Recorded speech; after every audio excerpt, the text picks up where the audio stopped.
kasama dito sa DZMM Teleradyo ang ina ng EJK victims na sina Crisanto Antonio at Juan Carlos, walang iba kundi si Llore Pasco. Ma'am Llore, si Danny Buenafe uli sa programang Kabayan. Hi, good morning po, sir. Magandang umaga. Naku, maganda yung ngiti nyo ngayon, Ma'am Llore. So, ibig sabihin, nasaan kayo nung biglang nagdesisyon? Bali, 4 grounds na to with finality, no?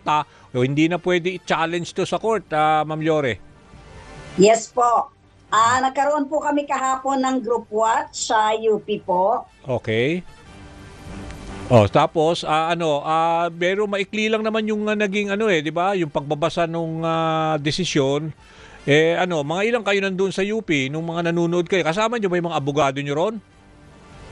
Yes po, sir. Kasama ang mga abogado natin at yung mga pamilya ng EJK victims ng iba't ibang grupo. Mm-hmm. Napakarami po namin kahapon. Okay. At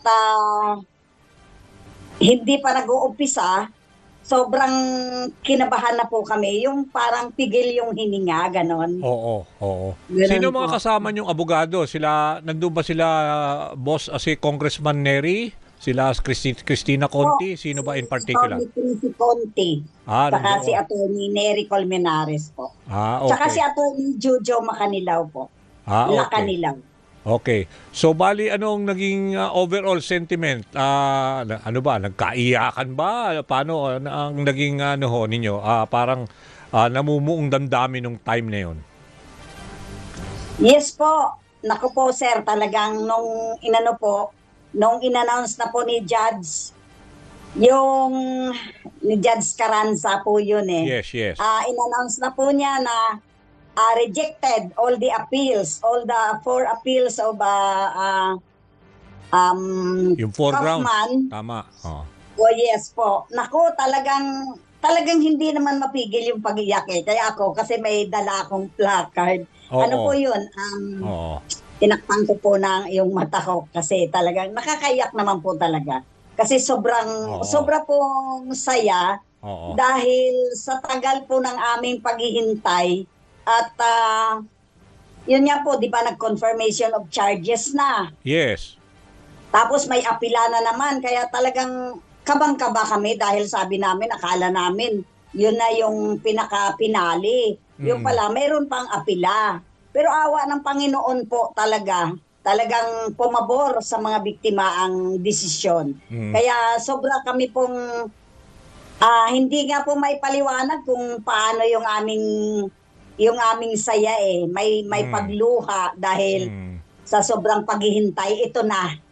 Sabi nga namin, ito na ang pinaka-final. Maraming salamat po sa Panginoon at syempre sa lahat ng mga tumutulong po sa aming mga biktima. So, bali, Ma'am Llore, dahil kayo ay coordinator na rin at core leader nitong Rise Up for Life and for Rights, no? Bali, I would assume nire-represent nyo rin yung mga, di ba, yung mga iba pang biktima, no? Isa kayo dun sa mga nagpunta ng confirmation of charges, tama ba, Ma'am Llore? Opo, sir. Core leader po. Core leader. Kasi iba rin po yung aming coordinator. Pero core leader ka nga, yung Rise Up for Life, di ba? And for Rights. Core leader po at volunteer ng Rise Up na nagre-represented po sa mga biktima. Okay. Yes po, nakarating po kami doon sa The Hague para personal po na masaksihan yung pagdinig. And then ngayon, pag-usapan natin yung next move, no? Narinig ko kanina si former Senator Trillanes kanina. Siyempre, tuwan-tuwa din siya dahil siya yung nagsimula niya yung pagpa-file ng crimes against humanity, di ba? Nung earliest 2017 pa lang.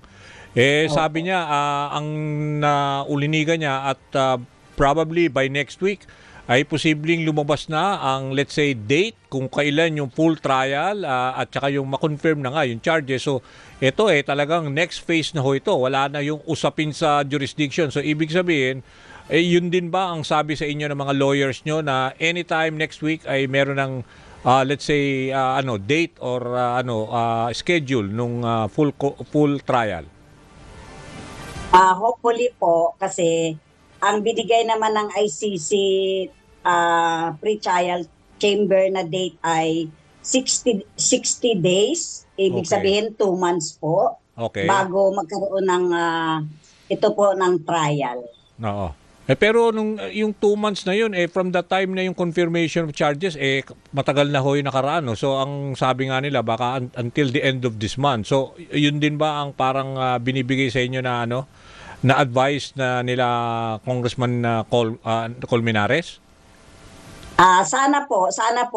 Umaasa din po sila na ganun po ang magiging desisyon Oo. na magbibigay na po as early as possible ng date para po sa pagpursu ng trial po.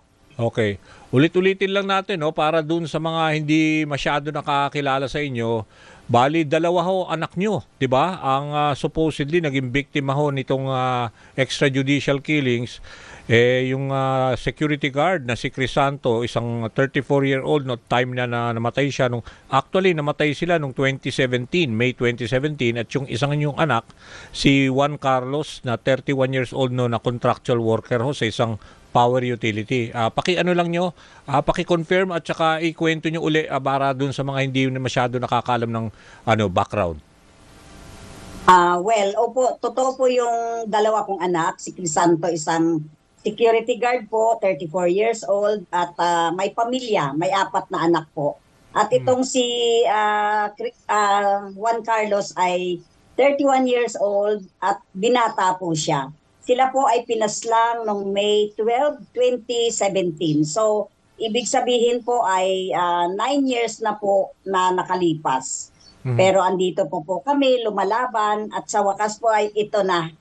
Ito na po ang final na desisyon ng ICC at talagang ito yung pinakamasayang araw namin na halos ang sarap ng tulog po talaga kasi masarap sa pakiramdam na talagang ang aming paghihirap na mga biktima sa loob ng yung iba po ay 10 years na dahil napaslang yung kanilang mahal sa buhay 2016. So 10 years na po sila at ako naman po ay 9 years, yung iba po ay 8 years. So ito na po na nadesisyonan na kaya sobra kaming masaya pero siyempre alam namin na mahaba pa po ang laban kaya inaasahan po namin na yung iba na hindi pa po talaga lumalabas at nagsasalita ay hihikayatin din po namin. Iimbitahan din po namin na sila din po ay lumabas at salita na po dahil ito na po yung tamang panahon, tamang oras para sumama po sa aming laban. May iba pa ho ba kayong kasama na somehow may mga lumalapit na nag-o-offer na wag na lang magsalita or mag-testify if ever magkaroon ng full trial? May mga ganun bang mga hakbang or 'di ba posibleng mga galaw ng ibang kampo para at least hindi na sila lumantad? Dati po mayroong mga ganong mga pangyayari pero so far naman po sa ngayon ay wala naman po talagang humahadlang or mga nagsasabi sa amin na yung mga ganong salita po kasi tuloy-tuloy po talaga kaming lumalaban. Pero Ma'am Yori, ngayon ba nararamdaman nyo na tuloy pa rin ba yung let's say yung mga siyempre maraming supporters o dating Pangulo, yung bashing sa social media, marami pa rin nakakatanggap sa inyong grupo?